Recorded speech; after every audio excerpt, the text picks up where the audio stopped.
بسم اللہ الرحمن الرحیم۔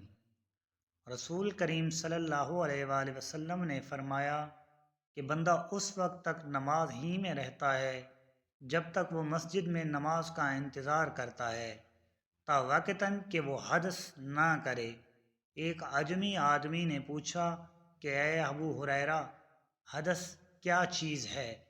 انہوں نے فرمایا کہ ہوا جو پیچھے سے خارج ہو، جسے عرف عام میں گوز مارنا کہتے ہیں۔